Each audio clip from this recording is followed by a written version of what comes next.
Hey folks, Jonathan here. Working on a little bit of everything, cleaning up, towing of course, as always, and just got our gas tank in.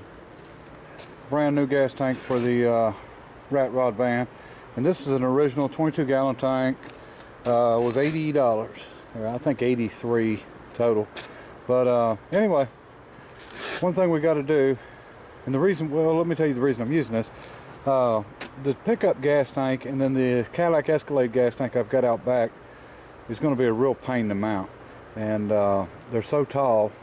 And this is actually 12.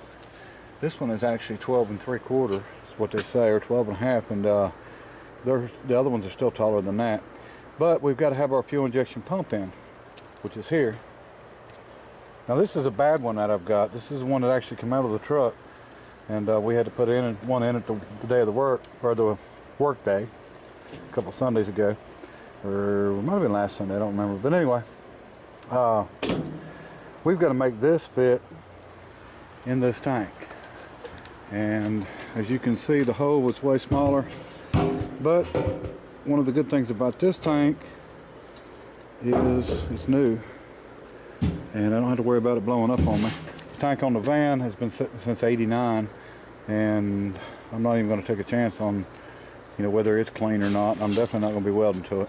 So anyway, we're going to make something to be able to put this pump in this tank. And this thing, they actually extend down, but I think I'm going to have to go just a little bit lower with it, and I'll show you how we're going to do that. It's pretty easy to shorten these up so you can shove it up just a little bit more. What it comes out at is this compresses to about 12 and a half, and this measures to 12 and a half. And I would rather not have it, pushing down on it pressure wise, and it may not go down and seat far enough.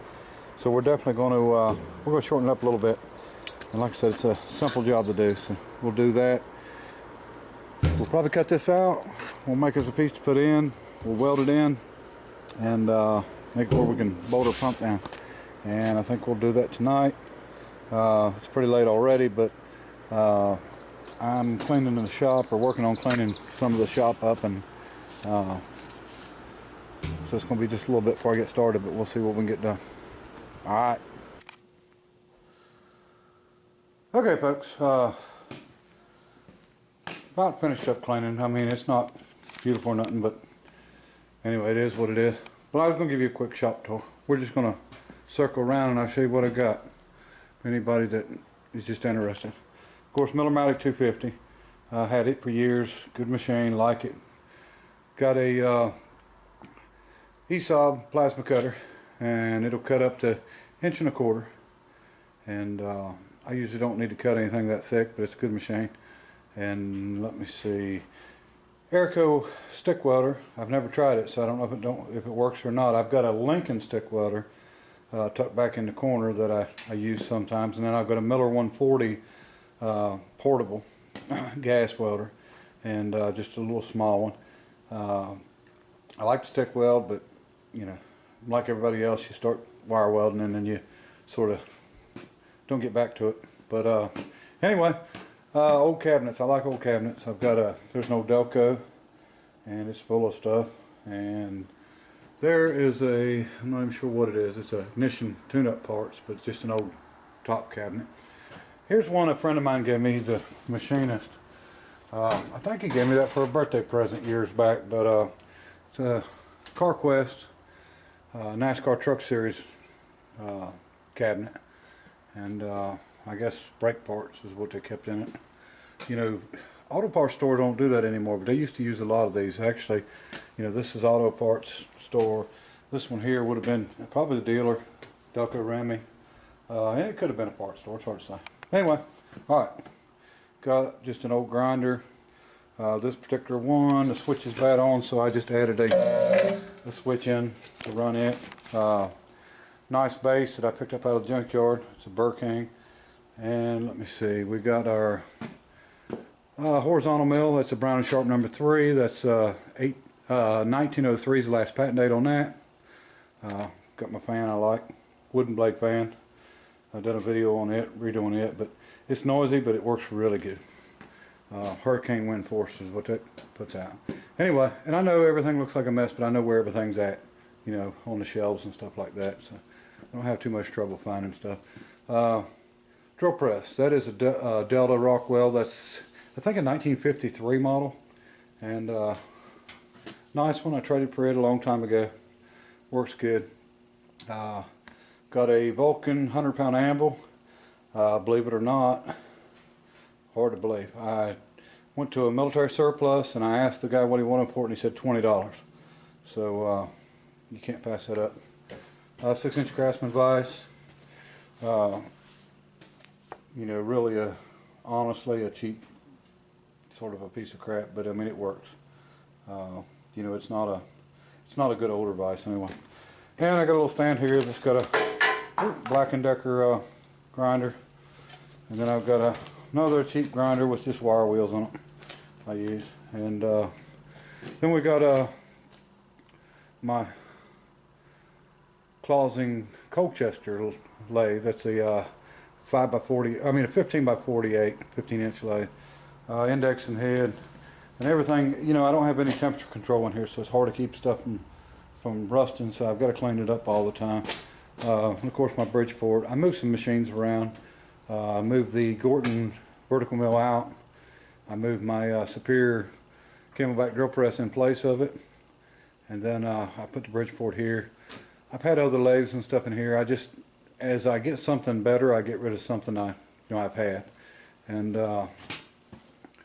odds and ends stuff. I got one shelf there that's just for the motorcycle stuff, the engine I'm building, and then just, you know, odds and ends stuff. It's a brake shoe riveter, and I've got all the linings and stuff, and I've got 2 different brake shoe grinders. Use them for oddball brake shoes, you know, on emergency brakes, on trucks and stuff like that. Stuff is hard to find. And let me see. I've got my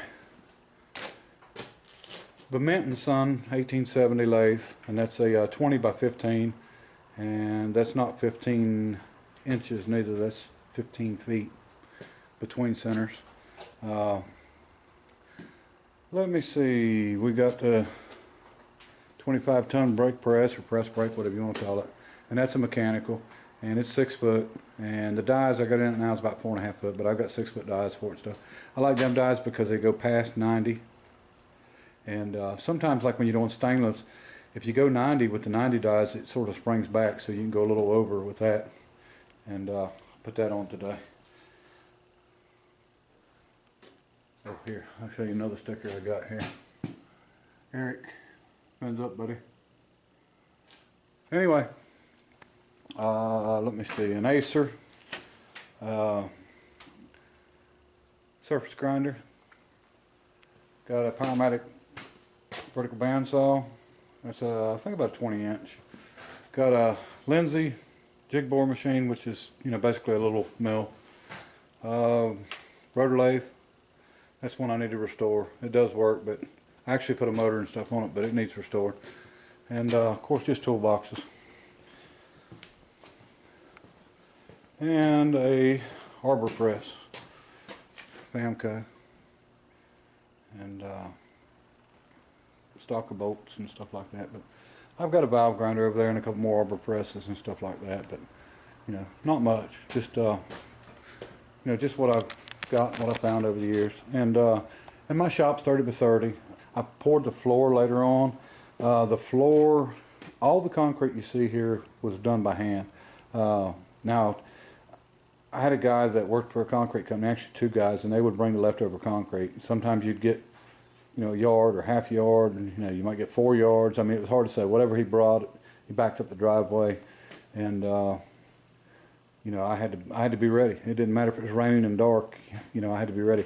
All this concrete was done with a 12-inch trowel. I didn't have a float. I didn't have, you know, nothing, you know, to use or work with. So, and I've got a lot of concrete. I've got at the other end where my son works on his trucks. There's a walkway all the way between it, and then everything out front of the shop. So a lot of concrete, a lot of work. Like I said, all by hand. You know, the shop I built by myself. And you know, it's nothing great. It's just an old shop. So anyway, I haven't even put any decent doors on. You know, I've got one of these days to put something decent on. I'm thinking about putting a little bit of a ceiling in here to maybe white and to brighten things up a little bit. But anyway, you know, it really don't take a lot of money. It takes a lot of willpower. You know, it's all about what you want, not necessarily about what you're able to, you know, to do. I mean, sure, it's not nice or anything like that, but you know, it didn't cost a lot. So, you know, it was that or wait forever until I had enough money to actually build it. And then, you know, it would have been 15 years because I've had the shop up for, you know, almost 25 years now. Anyway, all right, we're going to get on this tank. What we're going to do, I'm going to cut this out, but I'm not going to do it yet. We're going to take, and this is the only half-inch plate I could find. By the time we're done, it might be 3/8 because we're going to, once we get it cut where we can put it in the lathe, we'll clean it up and everything. Looks bad now, but it won't look bad when I'm done. Of course, the sending unit. Basically, what we're going to do is we're going to cut out a ring as big as the outside of this. Now, this is the original keeper. It had little, I don't know what you call it, little pieces come up, and you would just turn this and lock it in. But we're going to make it this size. We'll cut the hole this size in the center, and then we'll bore it out. But what we're going to do is we're going to bore it on a taper. So that's why I'm going to do it on the lathe and not on the milling machine. And we'll actually, I mean, I could do it on it. I'd have to move the head, but I'd have to retram the head back in, and I don't want to do that. And I don't have any tapered end mills. So anyway, it needs to be tapered, so this will slide down in and seal up. So and then we will weld this piece in to the top of the tank. And then we will take and drill some holes and bolt this in. And all this needs to do is push down on it hard enough to, you know, to push and hold a good seal. And you know, this is not exposed to the weather, so it's not going to be raining on top of it, so we won't have to worry about any leaks or anything. But we're going to get that done here real quick. And like I said, I'm going to show everybody how to shorten these pumps up too. All right, let me get at it, and we'll get this cut out, and we'll get started. Okay, folks, I'm not going to lie to you, I've done a terrible job cutting that out. I needed to change the consumables in the plasma cutter, and I didn't do it, and I should have, and I regretted it after. But anyway, I got this cut out. I got a little close in. You can see there's some bad spots there. I'll grind that a little bit, but I mean, we're just going to weld it in anyway, so it's not going to really hurt anything. I don't like doing work like that, so I don't know. I might do something about it before it's over with. Anyway, I got to change the jaws on the chuck because I need to clamp the outside now. So we'll get that changed and go ahead and get the inside hole bored. I got plenty on it. I won't have any problems like that on it. But anyway, we'll get at it. Okay, folks, I went ahead and took some more off of it. I couldn't stand that, whatever you want to call it in it. Anyway, where I messed up. Anyway, I started boring on the center. We're going to go ahead and call it a night, and it's late, and I'll get back on that, and sometime tomorrow we'll try to get this tank finished up, that we'll have it done for the build. Okay, folks, it's early next morning. Got our ring cut out. I went ahead and finished it up, and we're going to get it in, but I'll show you. Let me show you something here real quick.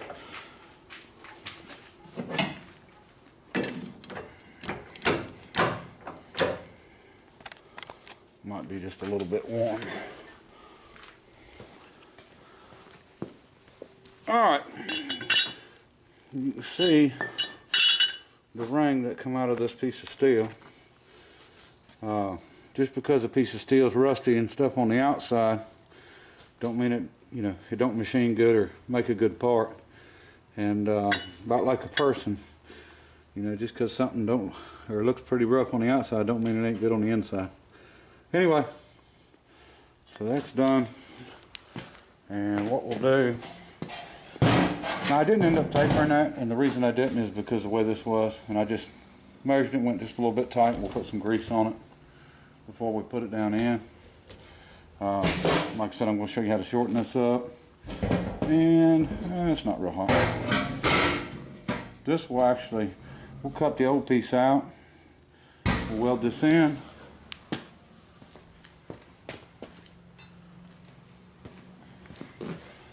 weld it around, you know, around the outside. And then this will actually bolt on. We'll probably, maybe this outside lip. You know, it's not going to take much. Just something to hold it down, but we'll bolt it down, and we'll still be able to index that anywhere we want, I believe. Yep. We'll still be able to index it, turn it, so I think it'll work out just fine. Alright, let me keep at it here. Okay, we slid the pump down in, got the ring on it, and I really don't like this gap between it. It's got about a 1/4 inch. So what I'm going to do is I'm going to countersink. We'll set this back up, and I'm going to countersink until it at least comes down close to that plastic. And I'll probably go as big as the plastic. That way the plastic, when I crimp it, can, you know, if it pushes down in the hole, that'll be fine. But I just don't want to leave that big gap and then put the screws in it. I mean, it would work, but I just don't like it. So, all right, I'm going to do that and see if we can get this thing welded in. I've got the hole cut out. I've got the tank sitting up. Got it cleaned up. As you can see, I'm kind of dangerous with the plasma, but it covers that anyway. But I've got the tank sitting up. I shook everything to the corner, and I'm going to take a shot vac and make sure there's nothing in it. Okay, folks, I feel a lot better about that, and it'll fit up in there good. So now I'm going to figure out what I'm going to do for bolting this down. I may just go with four bolts and just let them go down through these slots. Will be fine, like 1/4-20s, little short ones would probably work. But we'll go ahead and drill that and tap them before we weld it. I want to do something to keep anything, you know, weld-wise from falling in while I'm welding this in.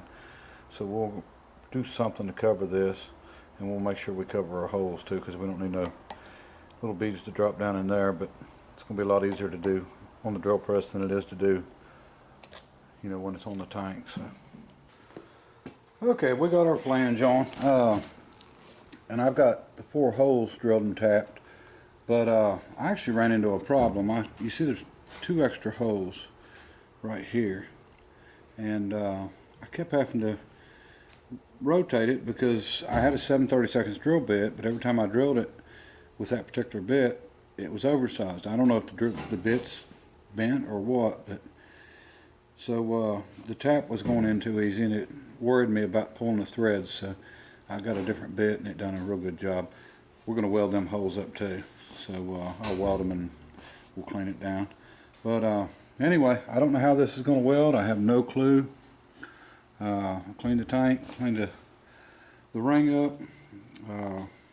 I hope for the best, but we'll see what happens. And I'm going to cover this, and I'll put the bolts back in the holes so that we don't get any slag in them. And these holes don't go into the tank. They actually, you know, the lip's small enough that it goes into the lip. So I'll weld these up. We don't have to worry about it getting anything in. And I'll show you what it looks like, I guess, when we're done. I might be ashamed to show you what it looks like when we're done, but I'm going to show you anyway. A lot of people take and cut the plastic tank and epoxy the plastic piece to this tank, but I'm not big on using epoxy. You know, we want to build something that lasts 100 years, not, you know, 10, 15 years. And so I just rather do it this way, and that way we know there'll never be a problem with this anyway. And so we'll get the welding here and see what it looks like. Okay, I don't know how it looks on camera, but it's welded in. It'll hold just fine. It could have looked a little better, but it is what it is. And I went around it a little bit. I wanted to make sure it was going to seal good, so we're good to go there. And anyway, I've got to weld these 2 up, so I'll put my piece back on top here, which is nothing but a old grinding disc.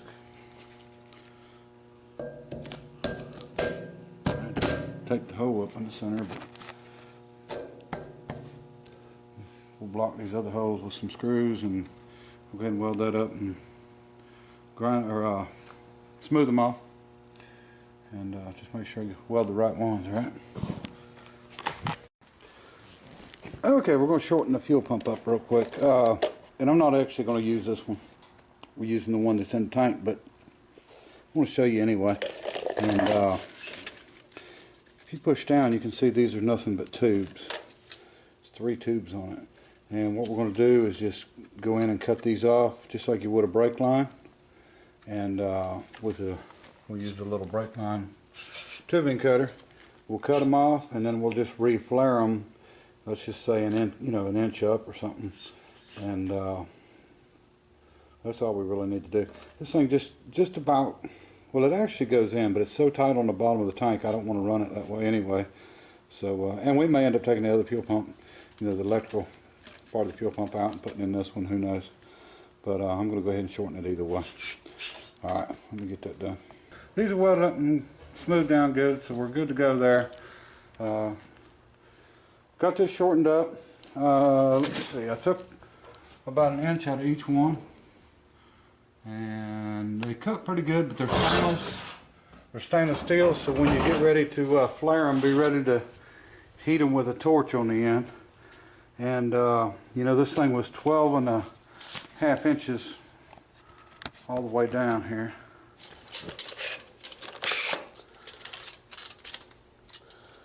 About 11 inches now. So anyway, might have been 12 before, but it's, well, yeah, a little under 11. And inside of our tank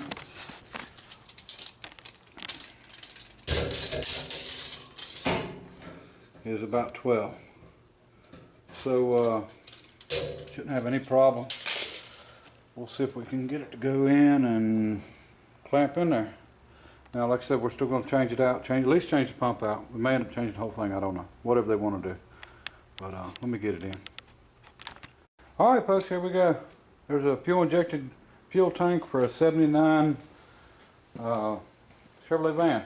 So we're good to go on that. We're all finished with it.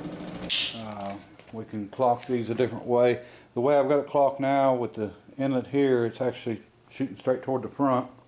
We may have to do a little work, maybe put something to drop this tank down a little bit because it sticks up a little farther than the original. But we can do that and extend our bolts for our straps, whatever we need to do. But this will work out just fine. But it was the easy way of doing it, good way of doing it. And but she's ready to go, and don't see why there'd be any issues with it. It went in good, sealed good. Don't think we'll have any trouble. And hopefully, I've got a few more things to do for the rat rod build. Seats, I got to pick up a master cylinder. Got to get the tires mounted, and I'll pull some seats out of something out back here. And I've still got the pipes to do that go in the side pipes. And I've got some pipes I need to run and bend, some 2-inch stuff, but and a little more cleaning to do. But I mean, we're getting close, and it's a lot of work involved, a lot of time, sometimes a lot of money. This ain't too bad, but usually what I do when I start kind of getting aggravated with this whole deal is go in and read the comments that people leave on the old rat rod builds. Usually the final, everybody leaves some good comments, and I appreciate them, I really do. And I don't even know that I would do this if it wasn't for doing it on YouTube and being able to share it with everybody. And we gave the vise away the other day, and I was real surprised. I think we got 7 thumbs down on giving the vise away. And I always wondered, I told my son, I said, people will thumbs down if you give $100 bills and puppy dogs away. And it's the truth. But when I was 29 years old, I met my dad and I only met him for 10 minutes, but that 10 minutes taught me how big of an a-hole some people can be. So anyway, appreciate you watching, and we'll do some more updating here probably before we're done. All right, bye.